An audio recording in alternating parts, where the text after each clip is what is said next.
Hello friends, good evening. कैसे हो आप सभी guys. TGT PGT DT plus B LT grade KVS कोई भी एग्जाम आप देने जा रहे हैं तो बिल्कुल ये वीडियो आपके लिए ही है और बने रहिए मेरे साथ, जुड़ जाइए आज से ही अगर आपको भी बेहतरीन तैयारी अपनी करनी है और एग्जाम देना है। ठीक है, चलिए स्टार्ट करते हैं बिना देरी के और देख लेते हैं क्या खास है आज के सेशन में हमारे पास। ये रहा पहला क्वेश्चन स्क्रीन पर। ये आपका एरर ढूंढना है आपको इसमें। It is earth's magnetic field that made a compass work. तो इसमें it is earth's magnetic field that made a compass work. तो यहाँ पर क्या एरर है गाइज, सबसे पहले आपको बताना है इसमें एरर है कौन से पोर्शन में है, बताना है क्या, मैं ही बताऊंगी क्योंकि लाइव क्लास तो है ही नहीं। ठीक है ना, तो मुझे ही बताना है यहाँ पे आपको गाइज। इसका अगर हम देखें ना तो सी पार्ट में एरर है। और सी पार्ट में क्यों एरर है, क्या एरर है ये भी देख लीजिए। सबसे पहले देख लेते हैं सी पार्ट में एरर है, दैट मेड जो है आपका इसमें एरर है। और क्या एरर है इसके अंदर, मेड जो है मेड की जगह पे मेक्स होना चाहिए, है ना। It is earth magnetic field जो मेड अ कंपास वर्क, क्योंकि ये हमारा ना एक ऐसी स्टेटमेंट है जो हर जगह जो है सेम रहेगी। कहते हैं ना जो कुछ हिस्टोरिकल जो कमेंट्स होती हैं वो भी, या किसी की कोटेशन हो वो भी सेम आ जाती है। और कुछ चीज़ें जैसे जो पृथ्वी है सूर्य के चारों तरफ घूमती है, तो इस टाइप के जो तथ्य होते हैं, है ना, उनको हम सेम एज ये प्रेजेंट में ही बनाते हैं, उनको हम पास्ट कभी भी नहीं करते हैं। ठीक है, तो ये हमारा हो जाएगा यहाँ पर। ठीक है, आपको मिक्स करना है मेड का, राइट। चलिए सेकंड क्वेश्चन है हमारे पास में।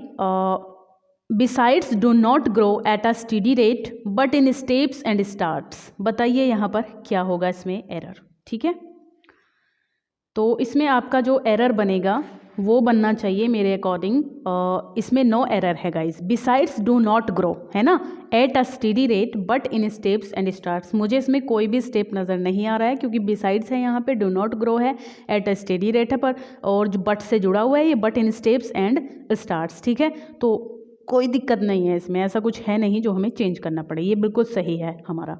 ठीक है, Hari is good at studies does not he.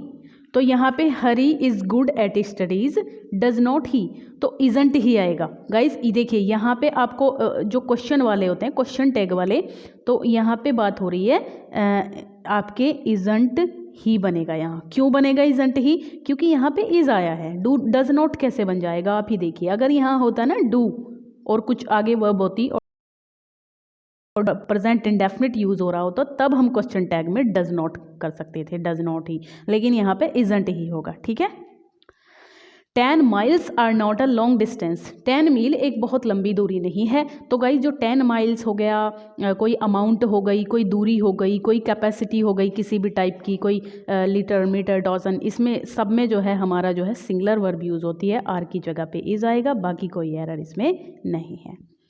Nor second he that rode sublime upon the seraph wings of ecstasy, the secrets of the abyss to spy.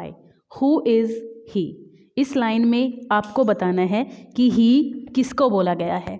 सबसे पहले मैं आपको बता दूं कि एक हमारे थॉमस ग्रे थे जिन्होंने स्कॉलर जिप्सी नाम का इनकी एक पोयम आई थी, तो इन्होंने इन्वॉक्स किया था एक पोएट को। इस जो ये लाइन बोली है मैंने, इसमें इन्होंने एक पोएट को इन्वॉट किया है। तो आपको ये बताना है कि ये जो ही आया हुआ है यहाँ पर, आपने पढ़ा है ये जो ही आया है ये किसके लिए आया है, राइट। ये जो ही आया है ये किसके लिए आया है यहाँ पर, तो William Shakespeare, Edmund Spenser, John Milton या फिर जॉन मिल्टन के लिए आया था गाइस। ठीक है, चलिए। Who among the following was a contemporary of John Milton and wrote. इनका एक कंटेम्पोररी है और इनका ये वर्क भी है, द वर्दी कमी। कंटेम्पोररी तो और भी हैं, लेकिन स्पेशली जो वर्क दे रखा है उसके साथ हमें बताना है कि कौन इनके कंटेम्पोररी इन जो ऑप्शंस हैं इनमें से हैं जिनका ये वर्क है। तो और इन्होंने कहा है that his pros can be read easily when Milton's must be studied. ठीक है, जेरेमी टेलर थे, जॉन बनियन थे, एंड्रयू मार्वेल या फिर जॉर्ज हर्बर्ट। तो किस पे जाएंगे आप यहाँ पर, तो जेरेमी टेलर इसका आंसर हो जाएगा गाइस। ठीक है, Jeremy Taylor, A option. In paradise lost Milton presents the action of the fall of man in 2 stages in books. कौन सी बुक में इन्होंने फॉल ऑफ मैन का जो है ये एक्शन दिखाया गया है। बुक 4 है आपका, बुक 9 है पहले ऑप्शन में, फिर बुक 4 के साथ बुक 8 है, बुक 3 और बुक 9, या फिर बुक 5 और बुक 10। तो कौन सा यहाँ आपका आंसर बन रहा है, ये आपको बताना है इजीली, ठीक है। तो ये आपका ए ऑप्शन बनेगा गाइस, ठीक है। ए ऑप्शन हो जाएगा। बुक 4 और बुक 9 में जो है इस चीज़ को दिखाया गया है। Name the critic who remarks justice, जिसने जस्टिस के बारे में कहा है। कब आया था? 1910 में आया था और इनके कंटेम्पोररी भी रहे हैं और इन्होंने जस्टिस के लिए कहा है upon the prison administration of that period, है ना। Remarks justice is a contemporary upon the prison administration of that period. इन्होंने क्रिटिसाइज किया है इनके जस्टिस नाम के प्ले को, ठीक है। तो यहाँ बता दीजिए आप कौन सा है इनमें से। कॉस्ट्स, एसी वर्ड, ए नॉकल या फिर स्कैम्प। तो ये यहाँ पर आपका एसी वर्ड हो जाएगा, बी ऑप्शन हो जाएगा, ठीक है। Which of the following plays is not written by Galsworthy, कौन सा प्ले गाल्सवर्दी का नहीं है? तो यहाँ पे सिल्वर बॉक्स बिल्कुल है, ठीक है। सिल्वर बॉक्स आपका है, ये आपका 1606 में सबसे पहला इनका प्ले था और इसके बाद इनका जॉय भी है गाइज, इन्हीं का है, जॉय भी है। बट ये वीवर्स और डॉल्स हाउस इनके बिल्कुल नहीं है। डॉल्स हाउस तो आपका वर्जीनिया वुल्फ का है, डॉल्स हाउस आपका वर्जीनिया वुल्फ का है। ये आई थिंक सबको पता होगा, मैक्सिमम लोगों को, ठीक है। तो ये दोनों ऑप्शन आपके नहीं हैं। डॉल्स हाउस इनका हो गया और जो आपका वेवर है ये किसका है गाइस? डॉल्स हाउस, सॉरी मैं क्या बोल रही हूँ, वर्जीनिया वुल्फ नहीं गाइस, सॉरी फॉर दैट। ये आपका हो जाएगा हेनरिक इब्सेन, ठीक है। हेनरिक इब्सेन का है कौन सा? Dolls house, Ibsen. मैं शॉर्ट में ही इनका नाम लिख दे रही हूँ, इब्सेन, ठीक है। ये आप देख लेना। और जो इनका वेवर है ये है आपका डॉक्टर सैमुअल जॉनसन, ठीक है। डॉक्टर सैमुअल जॉनसन का वेवर कहाँ से आ गया? ये आपका गेरहर्ट हॉफ्टमैन का है गाइस, 22 में आया था, ठीक है, गेरहर्ट हॉफ्टमैन का। चलिए, मुंह से निकल जाता है कभी कुछ चीज़ें ना। चलिए, तो what does the idiom pros and cons means? इस इडियम का मतलब बताना है आपको क्या है। Pros and cons, changes of life, the arguments urged for and against a thing irregularly repeatedly. तो ये बी है, the arguments urged for and against a thing. Where there is a leisure of fiction, there is little grief was Samuel Johnson's criticism of a famous poem. Which poem was it? PB Shelley's Adonais थी, Philip Sidney's Astrophel and Stella थी। Question देख लीजिए पहले। Where is a leisure of fiction, there is a little grief was Samuel Johnson's criticism of a famous poem. Which poem was, ठीक है, किसने इन्होंने criticise इसको किया है? तो Philip Sidney's Astrophel and Stella, Thomas Gray's elegy written in a country churchyard, या फिर जॉन मिल्टन्स लिसिडस। तो यहाँ जो आंसर बन रहा है आई थिंक क्या बनेगा आपका? जॉन मिल्टन्स लिसिडस बनेगा। डी ऑप्शन पे जाएंगे। Who called Keats one of the inheritors of unfulfilled renown? Keats के बारे में ऐसा किसने कहा है? देखिए, कीट्स के बारे में गाइस एडोनिस में ऐसा बोला है, पीबी शैली ने बोला है। पीबी शैली ने, आपको पता है एडोनिस कब आई थी? ये आपकी आई थिंक 1821 में आई थी, ठीक है, 1821 में आई थी। और इनकी डेथ पे इन्होंने लिखी थी जॉन कीट्स की, जो पीबी शैली थे। काफ़ी इनमें मित्रता थी। पर्सी बैशे शैली इनका पूरा नाम है। और ठीक है, इतना ही जानना है इसके बारे में। चलिए, who among the following compared the mind in creation to a fading coal? Wordsworth, Coleridge, Shelley, Keats. ठीक है, किसने कंपेयर किया है द माइंड इन क्रिएशन को आ फेडिंग कॉल से? तो ये भी यहाँ पर शैली ही आपका आंसर बन रहा है गाइस, शैली ही आपका आंसर बनेगा। सी ऑप्शन में हमें शैली मिल रहे हैं, ठीक है। और ये भी इसमें ही मिलेगा आपको, इसी में किया है ये चीज़ भी ना, एडोनिस में ही। O powerful western star in the above line of Walt Whitman's poem bloomed the fallen star refers here. चलिए बताइए, इसमें जो ओ पावरफुल वेस्टर्न स्टार है ये किसके लिए इन्होंने कहा है? John F Kennedy, Abraham Lincoln, Manhattan, the poet himself. तो ये हो जाएगा अब्राहम लिंकन के बारे में। Whitman's poem children of Adam has the theme. क्या थीम है इसकी? चिल्ड्रंस ऑफ एडम की जो थीम है गाइज वो क्या है, ये आपको यहाँ पर बताना है, ठीक है। तो love as an animal passion, democracy, mystery of life, natural beauty. तो ये आपका हो जाएगा ए, यानी कि love as an animal passion. Deviate का आपको बताना है क्या मतलब होता है। ओब्लिविएट है, ब्रेक है, कॉन्सेंट्रेट है। अच्छा, एंटोनिम बताना, मैं यहाँ पे लिखना भूल गई, सॉरी। एंटोनिम बताना है आपको, इसका सिनोनिम नहीं बताना है। तो ओब्लिवेट है, ब्रेक है, नैरेटिव आपको पता है नैरेटिव क्या होता है, ब्रेक भी पता है, ओब्लिवेट भी पता है, तो यहाँ कॉन्सेंट्रेट हो जाएगा। डेविएट का मतलब होता है ध्यान भंग होना, इधर उधर ध्यान का जाना, और कॉन्सेंट्रेट आपको पता है एकाग्रचित हो जाना होता है। एलाक्रिटी का एंटोनिम बता दीजिए। इनएप्टीट्यूड, हेजिटेशन, अनसर्टेनिटी, इनएबिलिटी, क्या इसका बनेगा यहाँ पर? ठीक है, चलिए।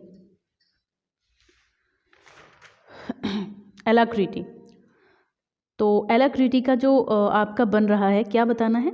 एक इसमें एंटोनिम बताना है। ओके, तो देखिए हेजिटेशन हो जाएगा, है ना। हेजिटेशन एलाक्रिटी होता है एक तरीके से एकदम बोलना, किसी से शर्माना नहीं, एकदम इस टाइप का मिजाज होना, बिल्कुल एकदम बेधड़क, है ना। और थोड़ा हेजिटेशन होता है जिसमें थोड़ा सा हेजिटेट करे बात करते हुए, किसी से कुछ भी करते हुए। हेजिटेशन आपको पता ही है क्या होता है, तो कोई दिक्कत नहीं इसमें।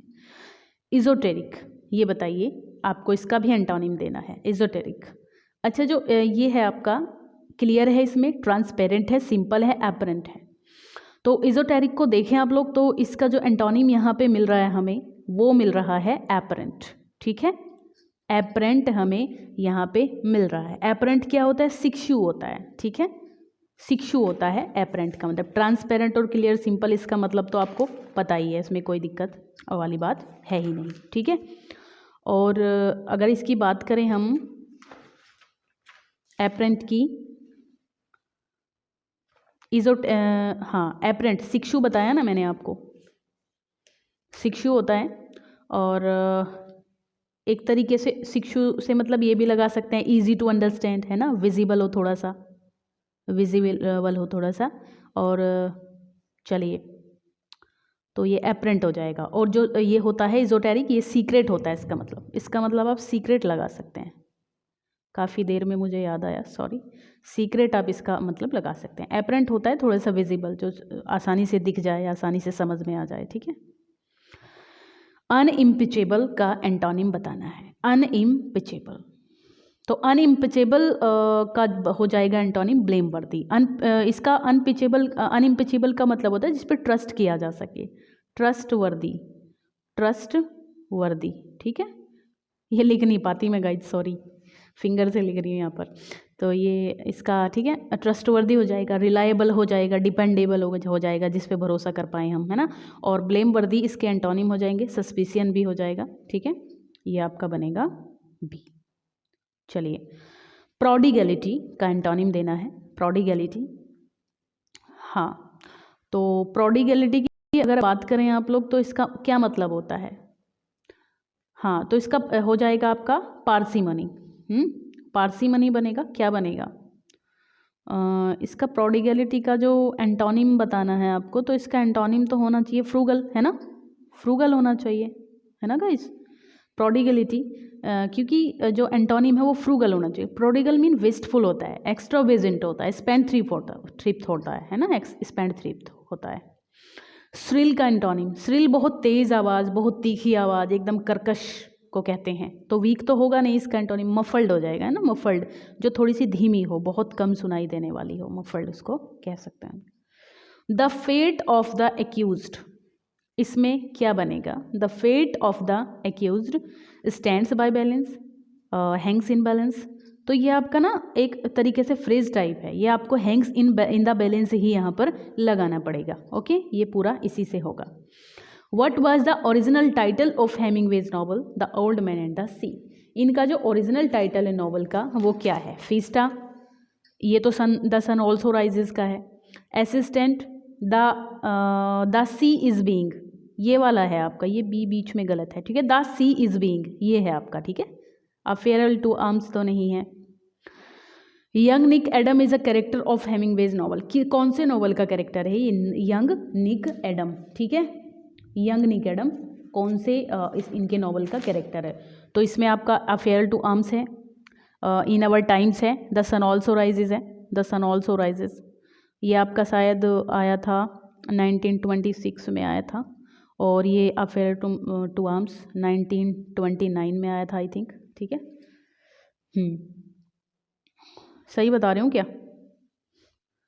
चलिए, अच्छा, ये जो है ना कैरेक्टर, ये आपका बनेगा इन आवर टाइम्स का, ठीक है, in our times B. Catherine Barkley is a character in, ये भी आपके जो हेमिंगवे थे उन्हीं के वर्क हैं तीनों। चौथा कहाँ गया, चौथा भी तो देना चाहिए था मुझे, चलिए खैर कोई नहीं। तो इनमें से इन्हीं में से आपका आंसर मिल जाएगा। कैथरीन बार्कले जो हैं वो हमारे फेयरवेल टू आर्म्स की कैरेक्टर हैं, ठीक है, फेयरवेल टू आर्म्स की कैरेक्टर हैं ये। चलिए,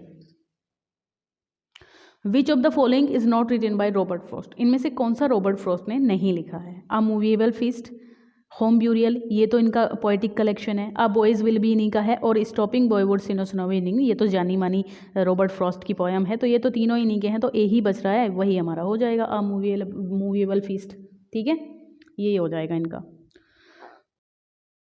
फूल इन शेक्सपियर्स प्लेज, शेक्सपियर के प्लेज में कौन सा फूल नहीं है। Jaques, Trinculo, the grave digger या फिर टच स्टोन।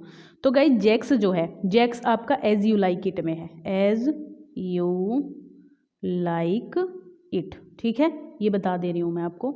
और ट्रिंकुलो जो है आपका वो कहाँ का है, ट्रिंकुलो ये शायद टेम्पेस्ट में है, ठीक है, टेम्पेस्ट, टेम्पेस्ट में मिलेगा आपको ट्रिंकुलो। ग्रेव डिगर आपको पता है हेमलेट में मिलेगा, हेमलेट में। और टच स्टोन आपको पता है ये भी एज यू लाइक इट का है, ठीक है, एज यू लाइक इट का है। बट ये जो जैक्स है ये आपका मेन कैरेक्टर है, ये कोई फूल नहीं है यहाँ पे, ठीक है, बाकी सारे फूल हैं। सिनोनिम ऑफ कैडर, सिनोनिम क्या होता है, कैडर का सिनोनिम बताना है आपको। तो ये आ बिग व्हीकल होगा, आ मॉरल डिसीज होगा, आ लूज रोप होगा, रोब, ठीक है, लूज रोब, या फिर आ टॉय फॉर किड्स होगा। तो देखिए ये आपका एक लूज रोप हो जाएगा। रोप लिखा क्या मैंने, रोब होना चाहिए ये यहाँ पर, ठीक है, रोब होना चाहिए गाइस, सॉरी, ROBE, ठीक है, ये रोब हो जाएगा आपका कैडर। चलिए वैसे ठीक है, अगर ये आप समझ गए हैं इसको तो ठीक है।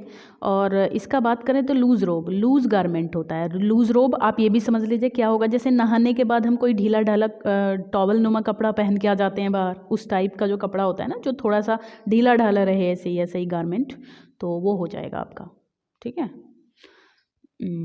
हाँ, पेनिटेंस, पेनिटेंस का मतलब देखिए होता है आपका पछतावा होना किसी चीज़ का ना, रिपेंटेंस हो जाएगा, तो इसमें तो दिक्कत वाली बात ही नहीं। कन्फाइनमेंट आपको पता है कारावास होता है। रिट्रीब्यूशन, सबमिशन, सबमिशन भी अपने आप को जो है एडमिट कर लेना, अपना जो भी दोष है, या सरेंडर कर देना होता है एक तरीके से, ठीक है। लास्ट क्वेश्चन है, Rajan employed my friend only when I agreed to avouch for his honesty, ठीक है। राजन एम्प्लॉयड माई फ्रेंड, मतलब राजन ने मेरे दोस्त को वादा मतलब काम तभी देगा वो, ओनली व्हेन, जब आई एग्रीड, मैं तैयार हो जाऊँ, टू अवाउच फॉर हिज ऑनेस्टी, उसकी ऑनेस्टी के लिए मैं अवाउच करने के लिए। अवाउच तो क्या हो जाएगा, अफर्म, है ना, जैसे श्योर, ये कहाँ पे लगा रही हूँ, श्योर हो जाएं आप किसी के लिए ना, अफर्म हो जाना होता है अवाउच का मतलब। क्योंकि अफर्म हो जाना, जैसे मैं अगर उसको बोलूँ कि भाई हाँ तुम दे दो, श्योरिटी है, अच्छा बंदा है, कोई दिक्कत नहीं है, तो वो चीज़ यहाँ पे बोली जा रही है, ठीक है। तो गाइज आई होप आपको वीडियो हुआ होगा। लाइक शेयर नहीं किया तो कर दीजिए ज़रूर, है ना, एक लाइक शेयर में कोई कुछ नहीं जाता है, लेकिन मेरा थोड़ा सा मुझे अच्छा लगा, बस यही होगा। तो नेक्स्ट वीडियो में फिर से मिलते हैं आपसे, तब तक बाय बाय, टेक केयर, पढ़ते रहिए गाइज।